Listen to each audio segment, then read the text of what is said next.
তারেক রহমানের প্রশাসন কি সেই আবার আওয়ামী লীগ সরকারের মতনই দেশের মানুষের স্বার্থের কথা না ভেবে দলের কিছু মানুষের স্বার্থের দিকে এগিয়ে যাবে? একই প্লেনে যাবেন এস জয়শঙ্কর এবং খলিলুর রহমান সাহেব। বাংলাদেশের সঙ্গে ভারত সরকার চলতে চায়। বাংলাদেশে কি মৌলবাদ শেষ পর্যন্ত জায়গা পেল না তো, ধর্মনিরপেক্ষতা জায়গা পেল। আন্তর্জাতিক সংবাদ মাধ্যম বিবিসির এক রিপোর্টে বেশ কিছু গুরুত্বপূর্ণ তথ্য উঠে আসছে, যেখানে বলা হচ্ছে ভারত বাংলাদেশ সম্পর্ক নতুনভাবে এগিয়ে নিয়ে যাওয়ার পক্ষে বেশ কিছু চ্যালেঞ্জের মুখোমুখি রয়েছেন বাংলাদেশের প্রধানমন্ত্রী তারেক রহমান। কিরকম চ্যালেঞ্জ? ১, শেখ হাসিনা।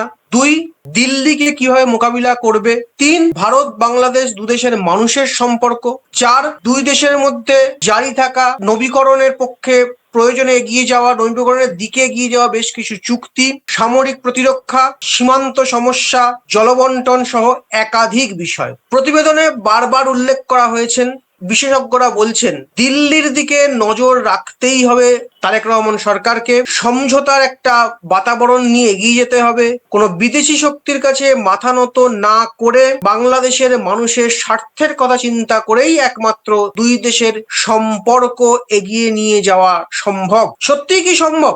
নাকি আবার বিভিন্ন সমস্যার মতন, শেখ হাসিনার মতন, আওয়ামী লীগের মতন ভারতের সঙ্গে সেই একটা এমন একটা সম্পর্কর দিকেই বিএনপি এগোবে যা ভবিষ্যতে আবার একটা 2024 সাল তৈরি করবে? এই সামগ্রিক বিষয় নিয়েই আজকে আমাদের আলোচনা।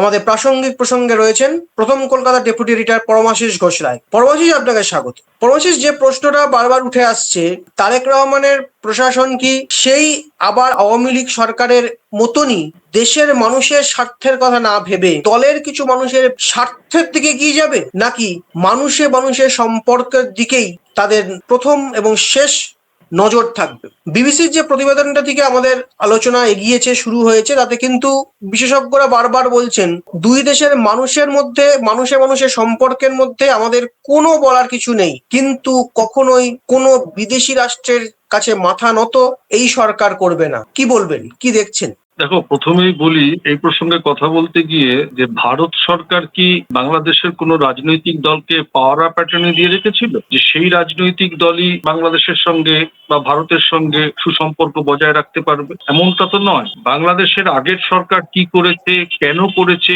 কোন অবস্থানে করেছে, কি হয়েছে, সেটা বাংলাদেশের সাধারণ মানুষ অনেক বেশি আমাদের থেকে ওয়াকিবহাল। এবং সেই ওয়াকিবহালের ফলে কি হলো 2024-এর 5ই আগস্ট এবং বর্তমানে বাংলাদেশের বাস্তবতাটা কি আছে সেটা আমাদের সকলেরই জানা। একটা মানুষ, একটা দল বাংলাদেশের মানুষের ম্যান্ডেট নিয়ে ত্রয়োদশ জাতীয় নির্বাচনের মধ্য দিয়ে সরকার গঠন করেছে। আওয়ামী লীগের সময়কালে বাংলাদেশের থেকে ভারতের দূরত্ব 100 কিলোমিটার বেড়েছে না কমেছে এমনটা তো নয়। প্রতিবেশী রাষ্ট্রের সঙ্গে বাস্তবচিত কার্যপ্রণালীকে যেভাবে এগিয়ে নিয়ে যেতে হবে সেটা বাংলাদেশের বর্তমান সরকার করবে। সেটা আওয়ামী লীগ কি করে গেছে, তারা কি করছে? আরে ভাই, আওয়ামী লীগও যদি করে, সেটা রাজনৈতিক দল থেকে উঠে এসে বাংলাদেশের প্রধানমন্ত্রী হয়েছিল। বিএনপি চেয়ারপারসনও বাংলাদেশের মানুষের ম্যান্ডেট নিয়ে বাংলাদেশের প্রধানমন্ত্রী হয়েছে। বাংলাদেশের প্রধানমন্ত্রী বাংলাদেশের দেশকে পরিচালনার জন্য কার সঙ্গে কতটা সমঝোতার ভিত্তিতে দ্বিপাক্ষিক সম্পর্কের ক্ষেত্রে, বাস্তবায়নের ক্ষেত্রে যে কোনো জিনিস সেটা যেভাবে চলা উচিত সরকারের সঙ্গে সরকারের, সেইভাবে চলবে। এখানে মুখ থুবড়ে যারা এটা নিয়ে এখনই বিশ্লেষণ করছেন, আলোচনা করছেন, সমালোচনা করছেন, করতে পারে, আশঙ্কা হতে পারে, হওয়ার তো অনেক কিছুই হয়, সেটা তো বাংলাদেশের মানুষ দেখেছে। তো বাংলাদেশের মানুষ তাদের প্রতি তো আস্থা রেখেছে। কার্যপ্রণালীটাতে এগোতে দিতে হবে, তো সরকারটাকে তো কাজ করতে দিতে হবে। চরম বাস্তবতায় দিল্লিতে অবস্থানরত বাংলাদেশের হাইকমিশনার সে বলেছে তো 26শে মার্চের যে দিল্লিতে যে অনুষ্ঠান হয়েছে, শুধু মিষ্টি মিষ্টি কথা দিয়ে, সৌজন্যতা দিয়ে, সৌহার্দ্যের বার্তা দিয়ে তো নয়, বাস্তবচিত হতে হবে। কূটনৈতিক ভাবে দেশকে এগিয়ে নিয়ে যাওয়ার জন্য সবকিছু নিয়ে চলতে হবে। তা একটা মানুষ একটা কাজ করতে গেলে একটা ভুল হতে পারে, আবার সেটা শুধরে নেবে। বাংলাদেশের সরকারের তরফ থেকে যদি ভারত সরকারের কাছে ডিজেল চাওয়া হয় যে আমাদের একটু কম দামে দেওয়া হোক, এটা মাথা নোয়ানো কেন? বাংলাদেশের প্রধানমন্ত্রী তো বলেছে সবার আগে বাংলাদেশ। কোনো কাজ করতে গেলে কার সঙ্গে হ্যান্ডশেক করা মানে তার কাছে তো বিকিয়ে যাওয়া নয়। কেন এটা বিকিয়ে যাওয়া হচ্ছে? বাংলাদেশের মানুষ নিরীক্ষণ করবেন, বাংলাদেশের মানুষ বুঝবেন কোনটা ঠিক হচ্ছে, কোনটা ভুল হচ্ছে।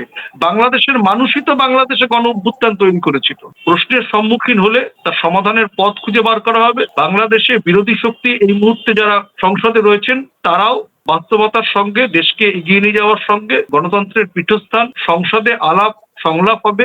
ভ্রান্তি হলে ধরিয়ে দেওয়া হবে। এটা নিয়ে অবশ্যই আলোচনা সমালোচনা থাকবে, কিন্তু মানুষটাকে তো এগোতে দিতে হবে, সরকারটাকে তো গড়াতে দিতে হবে। চরম বাস্তবতায় আমরা কি দেখছি, গতকাল বাংলাদেশের পররাষ্ট্রমন্ত্রী নয়াদিল্লিতে এসে পৌঁছেছেন। গতকালই সীমান্ত সমস্যা, অনেক সমস্যা, উনি কিছুদিন আগেও এসেছিলেন, সে দেশের উপদেষ্টা হিসেবে তখন ছিলেন, নিরাপত্তা উপদেষ্টা বোধহয় ছিলেন, এখন উনি বিদেশমন্ত্রী হয়েছেন।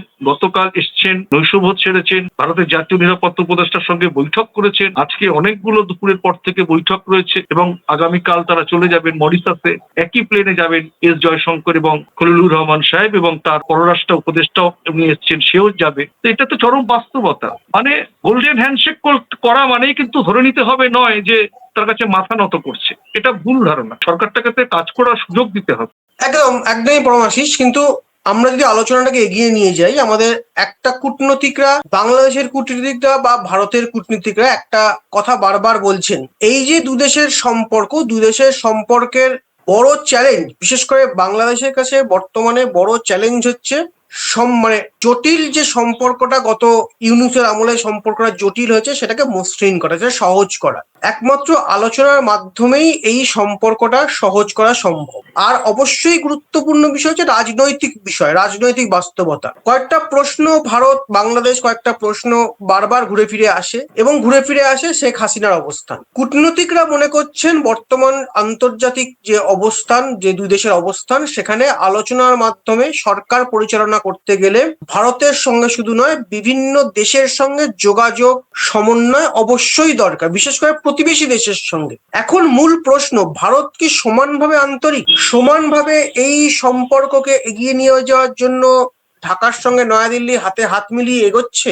আমি এই জায়গাটাতে 100% সহমত। তার কারণ আমরা যদি একটু পিছনে যাই, 2024-এর 5ই আগস্টের পর বাংলাদেশের প্রাক্তন প্রধানমন্ত্রী এক কথায় যদি আমি বলি নিরাপদ আশ্রয় ভারতে রয়েছেন, নয়াদিল্লিতে অবস্থান করছেন। এবং বাংলাদেশের নির্বাচনের আগে অন্তর্বর্তী সরকারের যারা উপদেষ্টা ছিলেন তাদের বক্তব্য, ভারত সরকারের বিদেশ মন্ত্রকের তরফে বক্তব্য, যে দেশে সরকার নতুন করে গঠন হলে, নির্বাচন হলে, ভারতের তরফেও বলা হয়েছিল যে নির্বাচন সুষ্ঠু, অগাধ, শান্তিপূর্ণভাবে বাংলাদেশ একটি সার্বভৌম রাষ্ট্র, গণতান্ত্রিক প্রক্রিয়ার মধ্য দিয়ে সেখানে নির্বাচন সম্পন্ন হলে ভারত সরকারের সঙ্গে বাংলাদেশ সরকারের কাজ করতে কোনো সমস্যা হবে না। বাংলাদেশের বিদেশ মন্ত্রকের তরফেও কিন্তু বলা হয়েছিল। সেই জায়গা থেকে দাঁড়িয়ে গতকালকে বাংলাদেশের পররাষ্ট্রের যে উপদেষ্টা হুমায়ুন কবির সাহেব বলেছিলেন, কালকে যে সাংবাদিক সম্মেলন ঢাকায় তিনি করেছেন, গতকাল প্রণয় ভার্মা দেখা হওয়ার পর, মানে প্রধানমন্ত্রীর সঙ্গে দেখা করার পর, সেখানে বলাই হয়েছে যে এই যে ওনারা এখানে আসছেন, তারা তাদের সাংবাদিক সম্মেলনে স্মরণ করেছেন, বলেছেন যে প্রাক্তন প্রধানমন্ত্রী খালেদা জিয়ার মারা যাওয়ার পর এস জয়শঙ্করের যাওয়া, প্রধানমন্ত্রীর চিঠি, ওম প্রকাশ বিড়লার শপথ অনুষ্ঠানে যাওয়া, এগুলো তারা স্মরণ করছেন, অ্যাকসেপ্ট করছেন। তারই ফলশ্রুতিতে এই শুভেচ্ছা সফর, এইটাকে বলা হচ্ছে শুভেচ্ছা সফর। এবং শুধু তাই নয়, শুভেচ্ছা সফর হলেও চরম বাস্তবতায় সংলাপ হবে, বিভিন্ন সেক্টরে আলোচনা হওয়ার কথা আছে, জ্বালানি, নিরাপত্তা, জলবন্টনের বিষয় ইনি আলোচনার কথা আছে। তাহলে ভারত সরকারের সঙ্গে বাংলাদেশ সরকারের আগামীর পথ চলায় যে ভারত সরকার যে সম্পূর্ণ বাংলাদেশের সরকার, বর্তমান সরকারের সঙ্গে পথ চলতে সহমত, এটা তো তার প্রকৃত উদাহরণ। এটাই তো চরম বাস্তবতা, এটাই তো এক্সাম্পল। এরপরে আর কি হতে পারে? সংলাপের মধ্য দিয়েই তো সহমতের ভিত্তি তো অবশ্যই চাওয়া পাওয়া থাকবে, তোমার স্বার্থ আমি দেখবো, আমার স্বার্থ তুমি দেখবে। সে দেশের প্রধানমন্ত্রী, তার দপ্তরের বিদেশমন্ত্রী আসছে, তার সিগন্যাল নিয়ে কি আসছে না? যে যে বিষয়ে আলোচনা হবে সে দেশের তরফে জানানো হচ্ছে, আমাদের তরফ থেকেও আমরা জানতে পারছি। তো স্বাভাবিকভাবে এটাই তো ধরে নিতে হবে যে বাংলাদেশের সঙ্গে ভারত সরকার চলতে চায়। অতীতে কি হয়েছে, কে কোন দৃষ্টিতে ভারতকে দেখেছে, সে দেশের মানুষকে বুঝিয়েছে, এগুলো তো অতীত। ভারতের সঙ্গে বাংলাদেশের পথ চলা এটা একটা চরম বাস্তবতা, চলতেই হবে। এখানে গায়ের জোয়ারের কিছু নেই। স্বার্থ, সম্পর্ক, সংস্কৃতি, প্রকৃতি, অবস্থানগত পরিবেশ চলতেই হবে। তো এখানে যদি আমি একটা জিনিস তোমার কাছে চাইবো, তুমি আমার কাছে একটা জিনিস চাইবে, দর কষাকষি হবে, আমি একটু ছাড়বো, তুমি একটু ছাড়বে, এইভাবেই তো একটা জিনিস গড়ে উঠবে। এই বাস্তবতাকে যদি আমরা শুধু সমালোচনার প্রেক্ষিতে দেখি, আগে কি হয়েছে, পরে কি হবে, আবার গণ অভ্যুত্থান হবে, যা হবার হবে, বাংলাদেশের মানুষ সবটাই দেখেছে, বাংলাদেশের মানুষই সবটা করেছে। গণ অভ্যুত্থানের পরে আওয়ামী লীগই বাংলাদেশের শেষ কথা একটা সময় শোনা যেত, বোঝা যেত, বলা হতো আওয়ামী লীগ উৎখাত হয়েছে বাংলাদেশের মাটিতে। বাংলাদেশের মানুষ ম্যান্ডেট দিয়েছে আরেকটি রাজনৈতিক দলকে। বাংলাদেশকে অনেকে বলে মৌলবাদের দেশ, অনেকে বলে, আখ্যায়িত করে, নিন্দা করে। বাংলাদেশে কি মৌলবাদ শেষ পর্যন্ত জায়গা পেল না তো, ধর্মনিরপেক্ষতা জায়গা পেল। আমাদের এখানেও বলা হয় হিন্দুত্ববাদ, আমাদের এখানে কি হিন্দুত্ববাদ পুরোপুরি গোড়া মানে পুরো গেড়ে বুঝতে পেরেছে? পারেনি। আমাদের সংসদে অনেক বড় বিরোধী শক্তি রয়েছে, দেশের নাম ভারতবর্ষ। আমাদের এখানে ধর্মনিরপেক্ষতায় যখন আমাদের পথ চলা, আর সেই দল যখন প্রশাসনে থাকে, দেখো একটা দল এক, সরকার চালানো এক, ছাড় দেওয়া, অ্যাকসেপ্ট করা, এর মধ্যেও কিন্তু একটা কূটনৈতিক রিলেশন থাকে। তো এটাই তো চরম বাস্তবতা, এটা নিয়েই চলতে হবে। এটা নিয়ে সমালোচনা থাকবে, অবশ্যই সমালোচনা থাকবে পজিটিভ থিঙ্কিং এ। মানুষ কি পাচ্ছে, মানুষের সঙ্গে মানুষের সম্পর্ক থাকছে কিনা, বাংলাদেশের সঙ্গে ভারতের জলবন্টন চুক্তি নবায়ন হচ্ছে কিনা, এগুলো চরম বাস্তবতা, এগুলো দেখতে হবে। আমারটা আমি দেখবো, তোমারটা তুমি দেখবে, কিন্তু দুটো দেখার মধ্য দিয়েই দুটো স্বার্থকে চরিতার্থ করতে হবে সম্পর্কের ক্ষেত্রে। একদমই পরমাশিস, যেটা আমাদের প্রথম এবং প্রধান লক্ষ্য, যে দুই দেশের মানুষের মধ্যে, মানুষের সম্পর্কের মধ্যে আরো নিবিড় যোগ। আজকে ভারতে রয়েছেন বাংলাদেশের পররাষ্ট্রমন্ত্রী, বেশ কয়েকটি বৈঠক হওয়ার কথা রয়েছে, বৈঠক হবে, এবং কালকে যেমন জানালেন আপনি, কালকে আমাদের বিদেশ মন্ত্রীর সঙ্গে তারা মরিশাসে উড়ে যাবে। বারবার বাংলাদেশের তরফ থেকে ভারতের যে স্পিকার এবং ভারতের যে পররাষ্ট্রমন্ত্রী বাংলাদেশ সফরের ভূয়সী প্রশংসা করা হয়েছে। ভারতও বারবার সাহায্যের বা সহানুভূতির বা বন্ধুত্বের, যাই বলুন না কেন, হাত বাড়িয়ে দিয়েছে নতুন বাংলাদেশ সরকারের সঙ্গে। অর্থাৎ দুই দেশের মধ্যে যে একটা ইতিবাচক পথে ভবিষ্যতের লক্ষ্যে সম্পর্ক এগিয়ে যাওয়ার চাকা গড়াতে শুরু করেছে, এটা বোধহয় আমরা বলতেই পারি। এখনো অনেকটা সময় বাকি রয়েছে, অনেকটা পথ চলবে। সেই চলার দিকে আমাদের নজর থাকবে। আজকের বৈঠকের দিকেও আমরা নজর রাখবো, কোন দিকে কিভাবে কতটা ফলপ্রসূ হয় এই বৈঠক, আমরা খবর রাখবো। এবং আমরা চাইবো এই দুই দেশ যাতে আরো ভালোভাবে প্রতিবেশীর পাশে দাঁড়িয়ে, প্রতিবেশী দেশের মানুষের পাশে দাঁড়িয়ে সম্পর্ককে আরো ব্যক্তি সম্পর্ক আরো নিবিড় হোক, দেশ সম্পর্ক আরো নিবিড় হোক। এইভাবেই বোধহয় আমাদের যে পথ চলা, দুই নতুন বাংলাদেশ যারা স্বপ্ন তারেক রহমান দেখেছেন, এটারই বোধহয় সেইভাবেই বাস্তবায়িত হতে পারে। তাহলে আজ এ পর্যন্তই। আগামী দিন আমরা আরো এই প্রসঙ্গ নিয়ে, কিভাবে দু দেশের সম্পর্ক ভালো হয় তা নিয়ে প্রাসঙ্গিক প্রসঙ্গে আবার আসবো। আর ততক্ষণের জন্য আপনারা কমেন্ট করে জানান আপনাদের মতামত। নমস্কার।